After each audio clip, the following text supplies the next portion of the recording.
My name is Mike Meth, and I've been digitally painting, which is what this is, for I guess about only 3 years. Now I've been using these products for more like 15, but I was always trying to find my style. I did a lot more traditional drawing, pencil type stuff. But I guess about 3 years, I happened to find a couple tutorials on digital painting. So I went along with the tutorials and did some of my own, and it looked like garbage. It was really awful, but I knew, like in that moment, that that's what I wanted to do for the rest of my life. So, I kept with it, and did the freelance thing for a while, and took to it, and I just fell in love. I've kind of, what I try to do with this is, there are a lot of people who do digital art, who do digital painting, and they rely really heavily on, the software, Photoshop tips and tricks. And, I try and do this, but like with more of a traditional workflow. More of a painterly approach, more painterly techniques, because I feel like that it forces me to get better. It forces me to make decisions about color and light and things like that. And I'm a teacher. We actually have some of my students over here. And one of the things that I try and impress upon my students also is learn it with more of a traditional workflow, because then, if you want to go and use some of the shortcuts, that's great, but you have the fundamentals, which I think is really important. So this piece over here, I had given my students an assignment where the purpose of the assignment is they were going to take a pre-existing character, be it from TV, movies, comics, what have you, and as a class we decided on a theme. So for this one it was kind of like a steampunky Victorian type of theme, and so they took all kinds of comic characters, and I decided, I want to do it with them.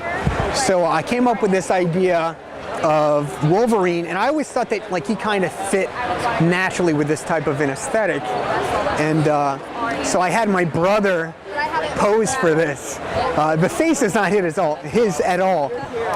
So I took some pictures of him just like in a dress shirt and slacks, and then I kind of had to fudge the vest and I think the sleeve garters or whatever you call it. And obviously, Wolverine, with the cigar, they kind of just go together. And, my brother is a cigar aficionado, so he was all about it. And it just, it fits, it works, and I had a lot of fun with the piece. I've never been a huge smoker. I've never done cigarettes or anything like that, but cigars I've gotten into in the past couple years, just because it's an experience, it's a lifestyle, it's much more of a culture and a status thing than it is just smoking. And there's a certain romanticism that goes along with it. It's kind of a throwback to an older, kind of more masculine time.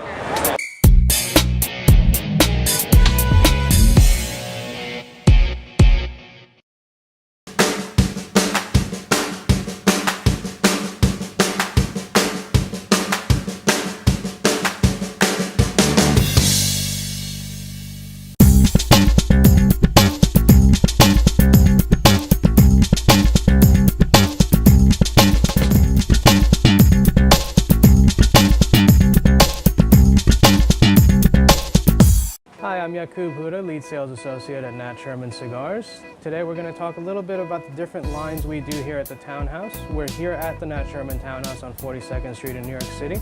Let's get down to it and I'll show you some of the different options we carry. So we can start here with one of what we call the Classic Series cigars. This is part of our Metropolitan line. Metropolitan represents, along with another cigar line called Host, two of our oldest blends that we carry here at the Townhouse. This particular size is the Union, a traditional Robusto, which will start at around $5 and change here in the city. So a great, fantastic, mild to medium-bodied smoke, very easygoing and very traditional in its blend profile, creamy and a subtle spice and sweetness to it. A great introductory cigar from us to really get a sense of the portfolio as it's been for many, many years. We can follow up that with one of our more mid-range offerings, which is the Timeless series here. Timeless has been our award-winning line for 2 years running now. It's been top 25 cigars in Cigar Aficionado. This is the Dominican blend in the number 2 size and represents a comfortable medium-bodied smoke and also a mid-range price point. This is, you're looking at around 9 and change on this cigar here in New York City, and the line will be anywhere between 8 and 11. We can move on here to the Sterling, which is one of our latest offerings. Sterling is a touch more in terms of price point. You're looking at between 10 to 17 on different sizes here. This is the Corona Gorda here. And the beauty of Sterling is the 10-year aged tobacco inside, which will deliver a much fuller flavored experience, but in a mellower strength profile as well. We've also got a ton of special cigars here at Nat Sherman. We can cover 2 of the options now.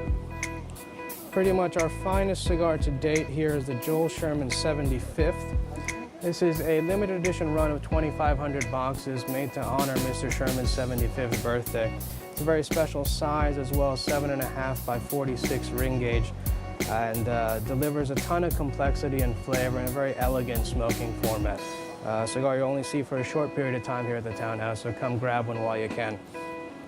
And some of the other special offerings we do will include what we call the Bench series here. So Bench is a annual to biannual small batch productions we do with a slew of different manufacturers that are designed to just be Townhouse only exclusives here. So this particular one is the Bench series from 2012. It's a Lancero format cigar at 6 by 38 that we did with the La Aurora brand down in Dominican Republic. Mild to medium strength, but great age on this tobacco as well. You're looking at probably anywhere between 7 to 8 years after this cigar was rolled that it finally hit market. So that gives you a little overview of some of the other selections we have, and obviously a ton more if you come visit us at the Townhouse. To learn more about Nat Sherman cigars, please visit us at natsherman.com or come to the Townhouse here on 42nd Street. Thanks for watching Cigar TV. Light it up.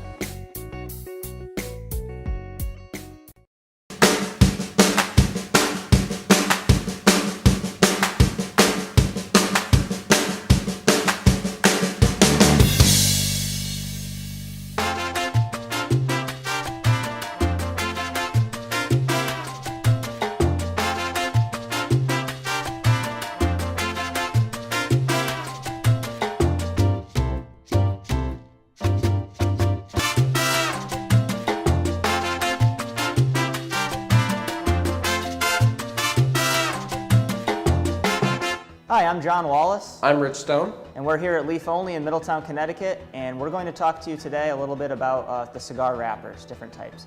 Now, before we get into the different types of wrappers, which I'm sure you've probably heard names like Maduro, Oscuro, Colorado, things like that, I want to really briefly talk about Connecticut tobacco. Well, we're here in Middletown, Connecticut. We know about Connecticut tobacco, and there's a lot of misunderstanding when it comes to Connecticut tobacco. First of all, first thing you need to know about Connecticut tobacco is that there's 2 kinds. There's Connecticut broadleaf, and then there's Connecticut shade leaf. They're incredibly different. They're nothing alike at all. Totally 2 different types of leaves, 2 different types of cigars. So here, I have Connecticut shade.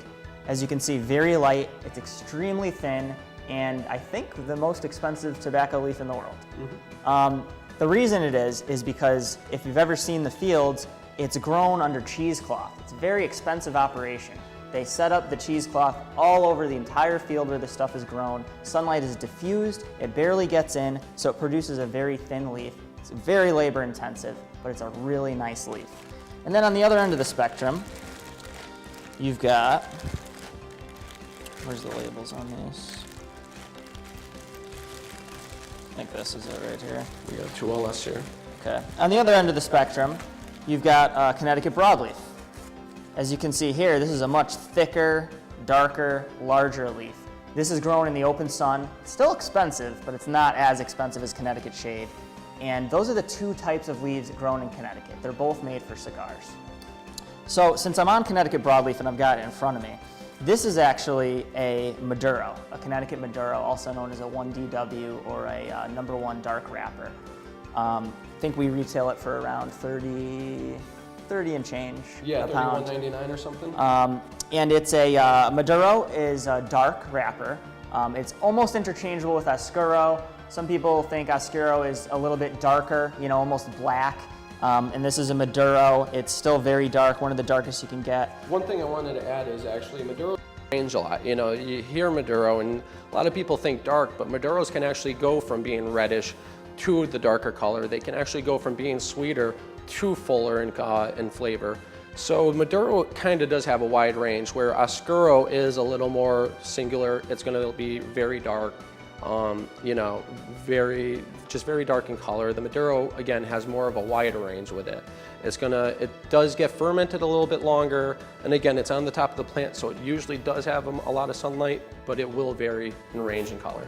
And one thing to keep in mind is that there's slang terms. I mean, everyone's got a little bit of a different understanding of what it is. You know, this is just generally speaking. You know, you can't hold us to these words. This is what all of America uses and all of the world uses to describe these types of leaves. Doesn't mean it's exactly the same to everyone you ask. And now Rich talked really briefly about fermentation, and that actually makes a big difference on the color of tobacco. You know, this same leaf here, it's already pretty dark, but if I wanted to make it darker, all it would really take is heat and moisture, and this would get several shades darker. So that's something to keep in mind, that, you know, it's not just, oh, I picked it, I cured it, and here it is. It can actually change in color over time, and that's part of the aging process as well, and what a lot of cigar manufacturers do after they roll the cigar, they'll age the cigar, and that adds to the color as well. So we covered Oscuro. That's like almost black if you can get it. This would turn to an Oscuro if you aged it a little longer and fermented it. This would be a Maduro. And then you've got your medium wrappers, like here's an example, I suppose, of a decent medium wrapper. Again, one thing I just want to add while John's getting leaf out, Connecticut leaves get done a little bit differently. He was talking about the broadleaves. The broadleaves, they actually do use one plant for all the different Connecticut leaves that you can talk about. So this one broadleaf plant will have the 1DW Maduro, will have the medium leaves, will have the broadleaf, the binders, it will have the one long seconds. You know, they range it and pick it from the different locations on the plant, and that's where they get these different types and different grades. Now, a lot of other wrapper leaves usually don't always get picked like that. Filler leaves do, which is, you know, very common. As far as wrapper leaves, a lot of wrapper leaves usually just use the whole plant and they just grade it, either wrapper grade, binder grade, scrap grades, whatever it is. And that's why a lot of other wrappers can really vary in range from colors and thickness, because they're using the whole plant, and it's just a grading factor for it. Where Connecticut does specifically do it on sections of the plant, so it's going to be a little more consistent with color and size. Yep, and you know, some different wrappers will do that, but generally speaking, yeah, it's you know, Connecticut really takes the time to separate it. So this is a medium. This is actually a Pennsylvania wrapper. I would probably call this a Colorado. You know, something like that. Reddish in color, maybe a little light. You know, it's on the edge of Colorado Clara. It's a medium leaf. Yeah. It's good though. I mean, it's nice. It really is a nice medium smoke, and this is actually one of my favorite leaves here that we have. The smell is just wonderful. And then on the other end of the spectrum, I briefly showed you some Connecticut shade. We've also got an Ecuadorian shade here that's a little bit lighter. Actually, this is a Havana. This is a Havana leaf. This is grown in Connecticut.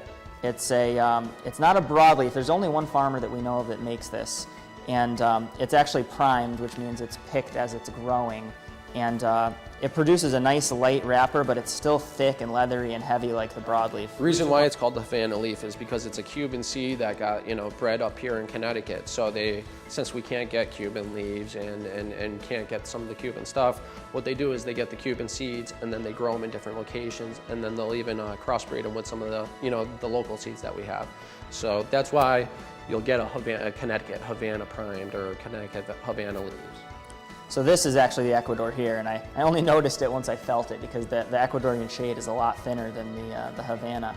And interesting fact about the Ecuadorian shade is, unlike Connecticut, it's not actually grown under these elaborate cheesecloths to diffuse the sunlight, but because of the altitude in Ecuador and where they grow the tobacco, the sunlight is diffused naturally in the clouds. So basically this stuff is grown in a cloud all year round, and that's why it's so thin and light. And this is actually a little bit darker than what we usually see. It could be that it was moist and in the bag for a while, might have gotten a couple shades darker, but this is getting towards the lighter of the tobacco leaves. And then the extreme end of the spectrum is the Connecticut shade leaf here.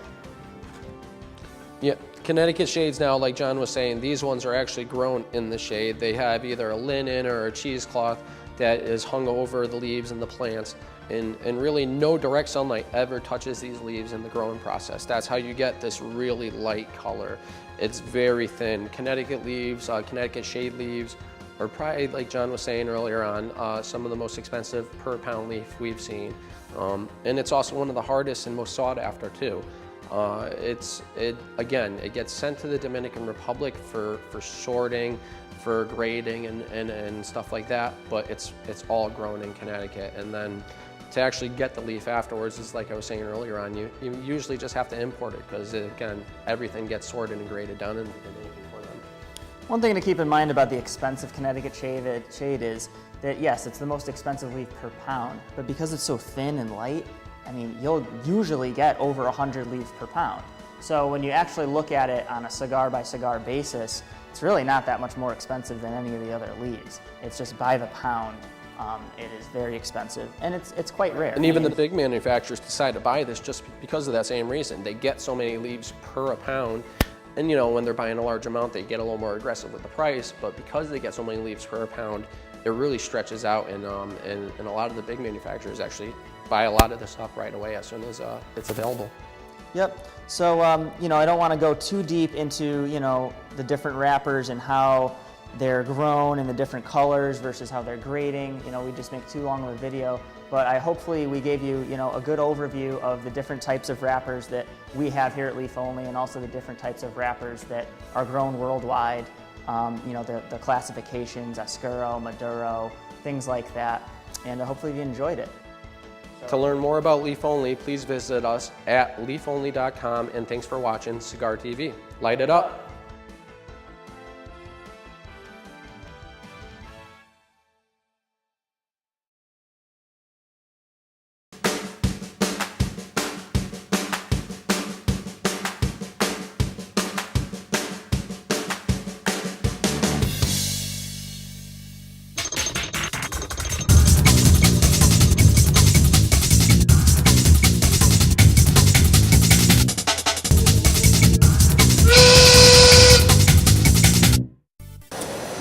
Hi, I'm Vince Olson, head distiller for Widow Jane. Today we're going to talk about our whiskey distilled from a rye mash, American oak version. We have an applewood version of this that we're going to be releasing semi-soon. We're still letting it mature a little bit, but this one we wanted to get on the market. It's a really cool rye whiskey that's not your typical rye whiskey at all. You can tell by the color of it that it is a little different, and you can whiskey, if some people don't know this, comes off the still completely clear. It gets all of its color from the barrel, and you can usually tell how old a whiskey is a little bit, not always, but usually you can get a good idea of how old a whiskey is just by the coloration. And so you can tell by the lightness of this particular whiskey that it's going to have spent a little bit less time in a barrel. The way we actually did this whiskey was pretty unique. I don't know if anyone's ever aged this way before. To our knowledge, no. What we did was, rather than take new barrels, we wanted to be a little more eco-conscious, if you will. So we put this particular distillate, the rye distillate, into our used bourbon barrels. So it sat there for a while along with some oak spirals. And so that's similar to what winemakers do. Putting it into a used bourbon barrel, that's similar to what Scotch makers do. Anyhow, so sort of taking all these different principles of aging and blending them together to produce this really cool rye. It's gonna be focusing a lot more on the lighter, more delicate, more floral aspects of the rye distillate. The flavor profile is gonna have a little bit of like sweet farm grass. It's gonna have sort of like a tropical note in the middle, and then it's gonna finish with a nice, I like to say it kind of finishes a little bit like with a creme brulee oak, and that's attributed to the last part of the aging process, where we took the whiskey and we used some extra special dark roasted wood chips from cooperage in upstate New York, and was able to get this really cool American oak profile on the finish. So there's a lot of different ideas that were going on while we aged this, but they all came together for a really fun particular rye that has only really hit the New York market, but a lot of cocktail bars have really been loving it. I mean, the whiskey drink's excellent neat, but in a cocktail, it's a really unique spirit. It's kind of somewhere in between a rye and maybe like a really complex rum. So you've got, this rye distillate, or this rye whiskey that's on the lighter side, and so it doesn't just immediately fall into a rye category. So that opens up the book for mixologists, and especially in New York City, so many awesome cocktail bars out here.